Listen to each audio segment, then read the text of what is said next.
qithrat me ujë, edhe I marrim zhjethet edhe I grim.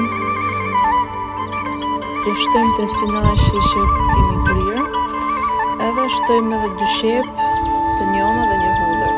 Shtojmë edhe në xhik edhe kopër, edhe I skuqim bashkë të gjitha. I shtojmë vaj ulliri,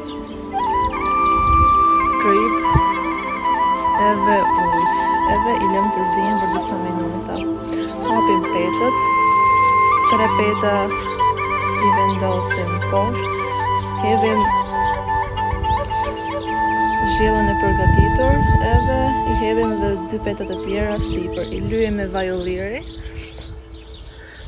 edhe I pjekim në furrë për 35 ose 40 minuta.